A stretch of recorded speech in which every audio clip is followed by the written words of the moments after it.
Fala, meu povo, sejam bem-vindos ao Biblicamente Podcast, o nosso canal de pensamento bíblico simplificado. Esse episódio é uma continuação, então sim, existe uma parte anterior. Se tu ainda não assistiu, volta lá e confere todo o conteúdo desde o início, para que tu não perca nenhuma parte daquilo que está sendo proposto e daquilo que está sendo exposto na Escritura. Dica rápida antes de começar o vídeo. Confere a tua inscrição, confere se o sininho da notificação está ativo e não deixa de curtir, compartilhar e também de deixar o teu comentário. Deus abençoe vocês. Olha a importância dessa mensagem. Olha como tá errado o que a gente está vendo hoje de pregar tudo primeiro e depois deixar o arrependimento para o final. Não, cara. Não. O arrependimento ele tem que fazer parte do começo do evangelho. O arrependimento ele faz parte do início da caminhada. Ele precisa ser ensinado, ele precisa ser fundamentado, ele precisa ser parte da tua e da minha vida. Há arrependimento genuíno diante de Deus. Vamos para mais um texto, está perto.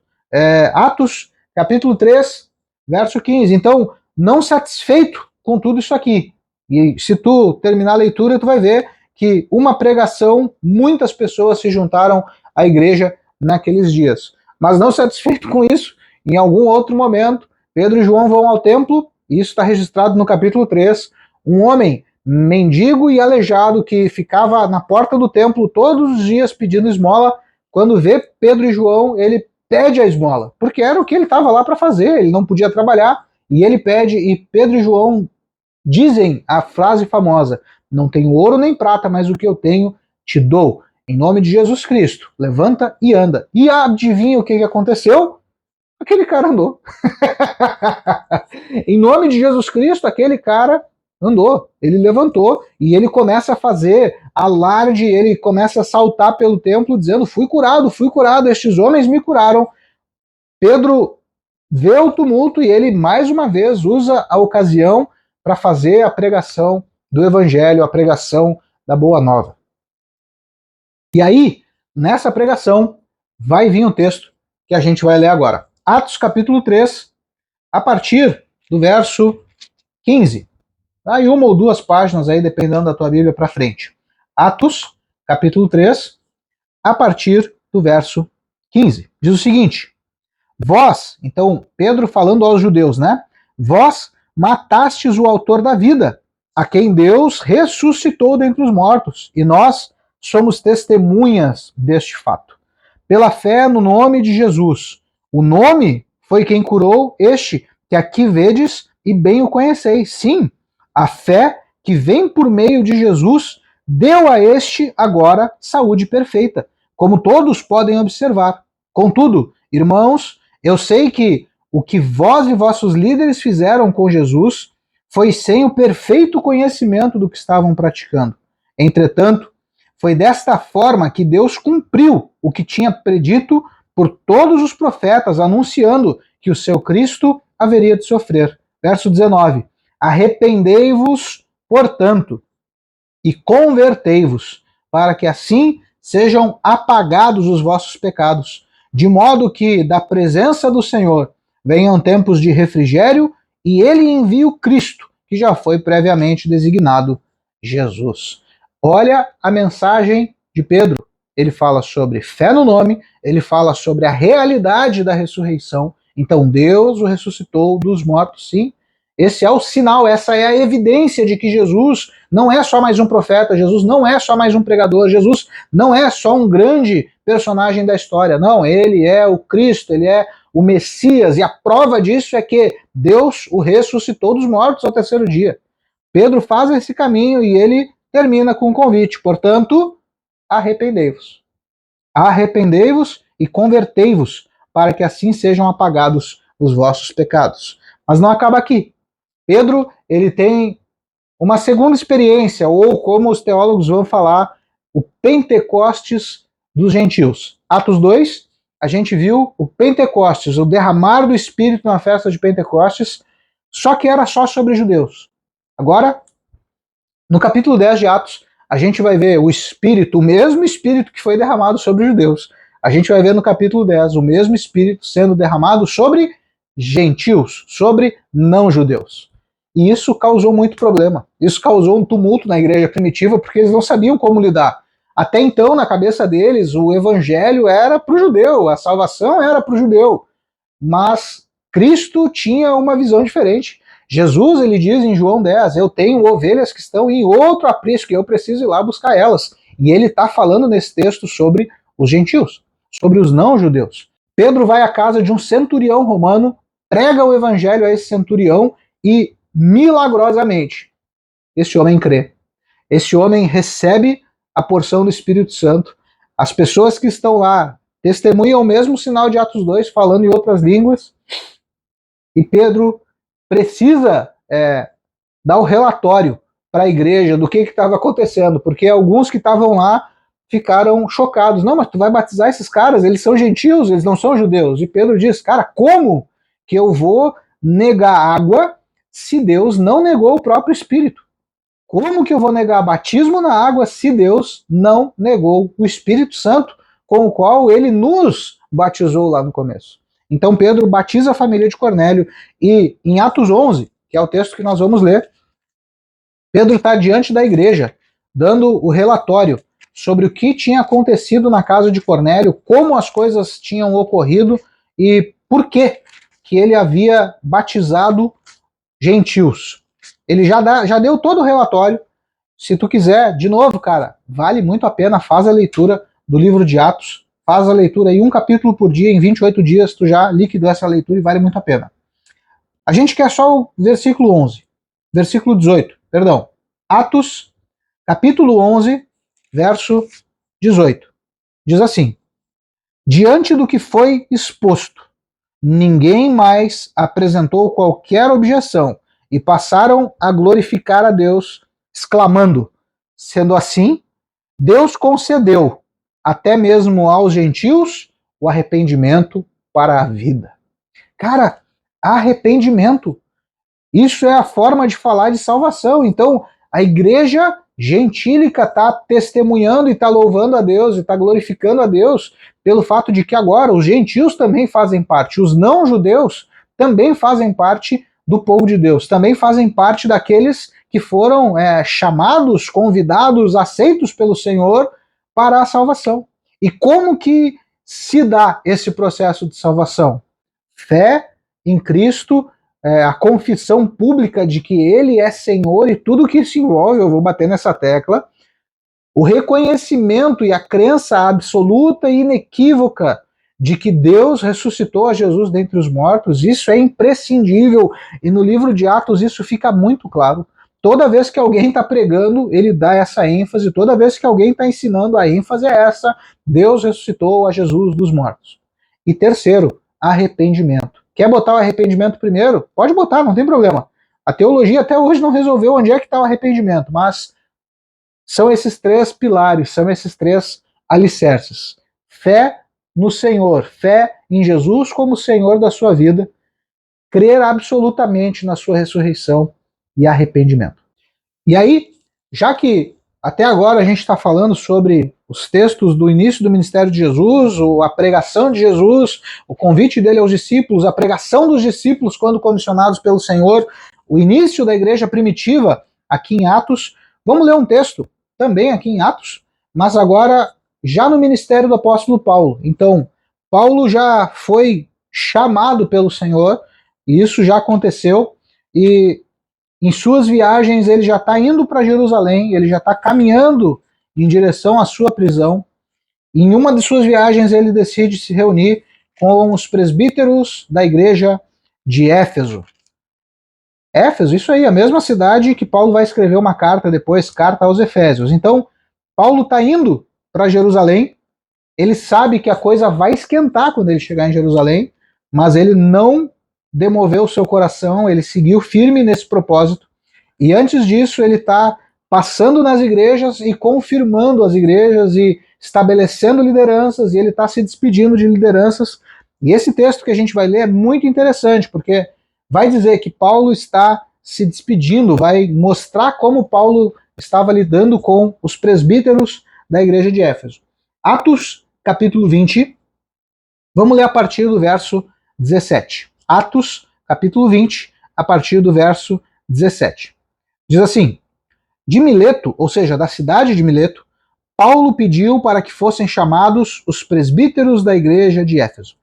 Assim que se reuniram, Paulo lhes declarou: Vós bem sabeis como foi que me comportei entre vós durante todo o tempo em que vivi convosco, desde o primeiro dia em que cheguei à província da Ásia. Servi ao Senhor com toda a humildade e com lágrimas, sendo impiedosamente provado pelas ciladas dos judeus. Sabeis igualmente que jamais deixei de vos pregar nada que fosse proveitoso, mas vos ensinei tudo em público e também de casa em casa. Verso 21. Testemunhei, tanto a judeus como a gregos, que eles necessitam converter-se a Deus. Como que se faz isso? Sob total arrependimento e fé em nosso Senhor Jesus. Cara, olha para esse texto, guarda esse texto no teu coração. Tanto os judeus quanto gentios, os gregos e qualquer outro povo, de qualquer outra raça, de qualquer outra etnia, todos necessitam converter-se a Deus sob total arrependimento e fé. Lembra que lá no começo a gente falou, cara, arrependimento e fé caminham juntos. Paulo está deixando claro isso nesse texto. Isso está claro. Arrependimento e fé andam juntos. Não tem como desassociar uma coisa da outra. Então, não adianta tu me dizer, não, mas eu tenho fé, se tu ainda não te arrependeu diante de Deus. A tua fé é morta. Não, mas aí tu pode me dar a tréplica ou a réplica, sei lá, e dizer, não, mas eu me arrependi. Mas se tu ainda não crê que Jesus é Senhor, se tu ainda não confessou publicamente que Jesus é Senhor da tua vida e todas as implicações que isso traz, e se tu ainda não crê de todo o teu coração na ressurreição do Senhor, cara, o teu arrependimento é vão. Não é arrependimento. Não é arrependimento genuíno. Então, o que eu preciso para ser salvo? Essas três coisas. Confessar Jesus como Senhor da tua vida e todas as implicações que isso traz. Crer absolutamente que Deus ressuscitou a Cristo dos mortos. E arrependimento. Por que eu dou essa ênfase quando eu falo sobre a ressurreição? Porque essa ênfase é dada na Bíblia. A Bíblia traz essa ênfase da necessidade de crença absoluta na ressurreição do Cristo, na ressurreição do Filho de Deus. Sabe por quê, irmão? Porque profeta toda religião tem, Messias toda religião tem, grandes pregadores toda religião tem. Toda religião tem essas coisas. Mártires toda religião tem. Mas aquele que ressuscitou, só um lugar tem. E eu nem vou chamar de religião, mas é só o cristianismo. É só no cristianismo que nós temos o Filho de Deus sendo feito como homem, nascendo em forma humana, como Paulo vai dizer em Filipenses. Deixando toda a sua glória e vindo para nascer como homem, nasceu de forma natural, como um ser humano. Nasceu como tu nasceu. Esse Filho de Deus nasce, vive, morre. Até aí pode ser a vida de qualquer um. Mas ele ressuscitou. Essa ênfase é preciosa e ela é imprescindível. Não existe cristianismo sem a ressurreição do Senhor. Se Jesus tivesse apenas morrido e não tivesse ressuscitado, não haveria cristianismo, não haveria propiciação, não haveria justificação, não haveria redenção, não haveria plenitude. A ressurreição é parte fundamental do plano redentivo de Deus. Tu precisa ter isso em mente, cara. Porque senão, tu tá crendo num evangelho capengo. Talvez tu até diga, não, mas eu creio na morte de Jesus, eu sei que ele morreu pelos meus pecados, eu aceito isso. Mas a ressurreição é difícil. Cara, as pessoas daquela época estão testemunhando disso. Paulo, escrevendo aos Coríntios, ele vai dizer, gente, mais de 500 testemunhas viram o Senhor ressurreto. E elas estão dando testemunho disso até hoje. Alguns já morreram, mas eles estão lá. Vão em Jerusalém, perguntem. Mais de 500 testemunhas, Paulo vai falar. E essas pessoas não é um delírio coletivo, não é uma mentira que se espalhou, não, cara. É a verdade da Escritura e é a verdade do plano perfeito de Deus. Deus ressuscitou a Cristo dentre os mortos pelo poder do Espírito Santo. Se isso tudo que a gente já falou não é o suficiente ou não for o suficiente, ainda tem mais dois textos que podem nos ajudar. E, de novo, a gente está fundamentando biblicamente o ensino do arrependimento. Mas arrependimento não caminha sozinho. Arrependimento caminha com fé para a salvação. E essa fé passa pela ressurreição de Jesus. Tu precisa ter isso claro na tua mente. Não é só crer no que Jesus fez na cruz, mas é crer que no terceiro dia o sepulcro estava vazio. Quando as mulheres foram ver o corpo, o túmulo estava vazio. Quando os discípulos chegaram lá para ver o corpo, o túmulo estava vazio. Tu precisa crer nisso, cara. Tu precisa crer nisso não porque eu estou dizendo. Tu precisa crer nisso porque a Escritura diz. Tu precisa crer nisso porque homens e mulheres de Deus viram essas coisas e deram testemunho dessas coisas. E tu pode dizer, não, mas qualquer um pode dar testemunho. Ninguém morre pela mentira. E uma mentira não dura tanto tempo. Já são 2000 anos. A maioria desses homens e mulheres de Deus morreram testemunhando. Cara, eu vi ele vivo, ressurreto, depois de 3 dias no sepulcro. Eu vi. Isso é fundamental na nossa fé. Isso é fundamental no cristianismo. Agora, vamos para um texto de Paulo, já que a gente leu aqui a despedida de Paulo aos presbíteros da cidade de Éfeso. Vamos ler um texto de Paulo lá. 2 Coríntios.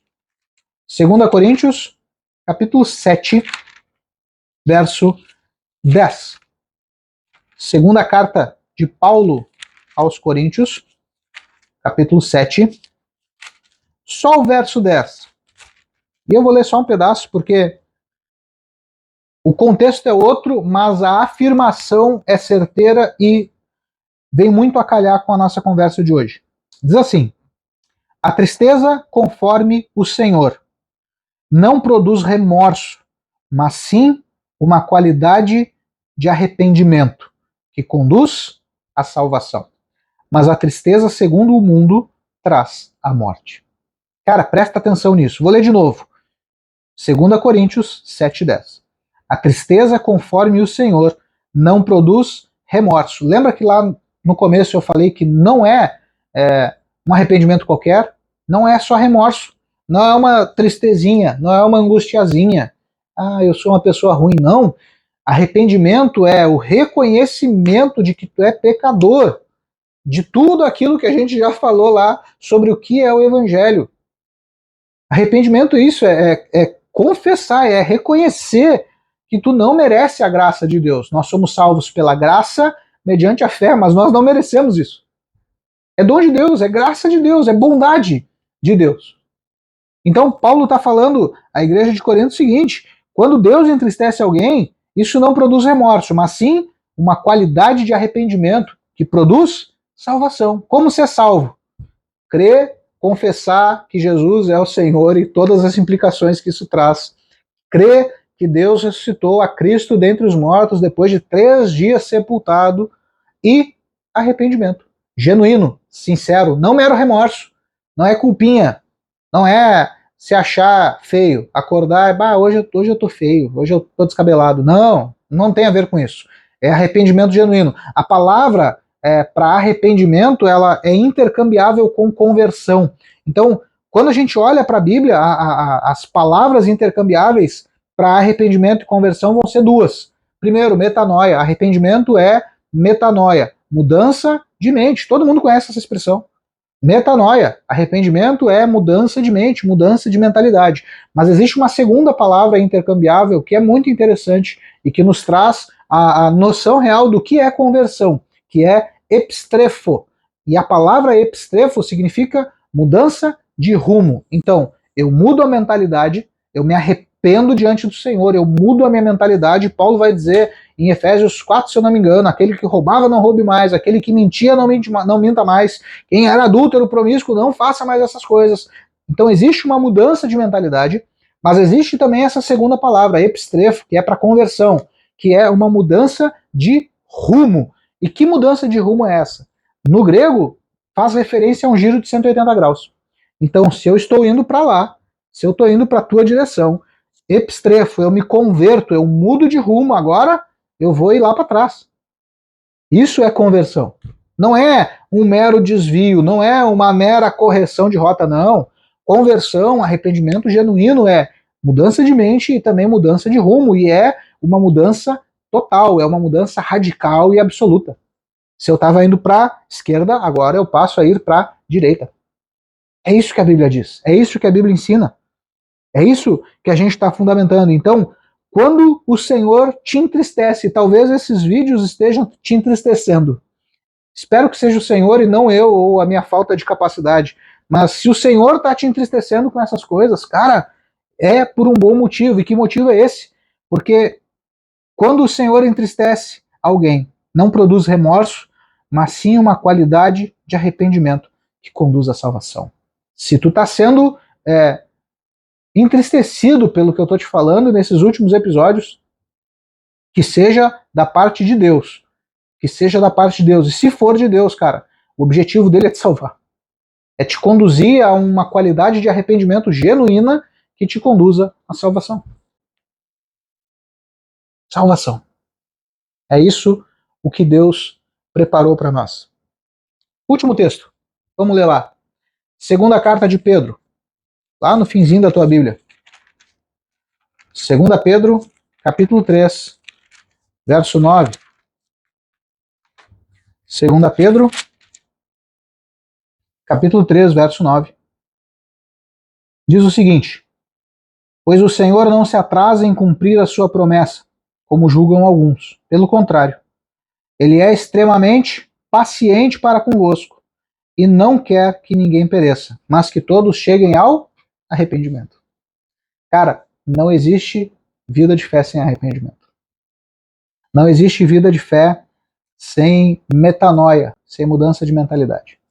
Não existe cristianismo, não existe evangelho genuíno sem epistrefo, sem mudança de rumo absoluta. Não existe. E Deus espera que tu chegue ao arrependimento. Ah, mas vocês falam que Jesus está voltando e já faz 2000 anos. Deus não se atrasa, é isso que Pedro está falando, é sobre isso que Pedro está falando. Porque já naquela época tinha gente dizendo, mas vocês estão aí falando que Jesus vai voltar, mas já passou tempo. O mundo desde que o mundo é mundo, as coisas são assim, nada mudou. Pedro responde a isso dizendo, cara, Deus não se atrasa. Deus não está dormindo, pelo contrário, ele está sendo paciente, dando tempo a vocês para que vocês cheguem ao arrependimento. Eu quero encerrar essa nossa conversa com uma frase muito interessante que eu li de um biblicista ou de um teólogo. Deixa eu ver se tem o nome desse cara aqui. Vamos referenciar ele. Greg Gilbert, ou Gilbert, não sei. E ele diz o seguinte: em cada proclamação do Evangelho, a mensagem é clara. Por meio da morte e ressurreição de Jesus, o Rei Messias, há justiça, perdão dos pecados e herança do reino de Deus para qualquer pecador que se arrepender e confiar nele. Se arrepender e confiar nele. É disso que a gente está falando. É assim que a gente chega à salvação. Não é dinheiro, não é mérito, não é boa obra. É pela graça mediante a fé em Cristo Jesus. É pela confissão pública de que Jesus é o Senhor.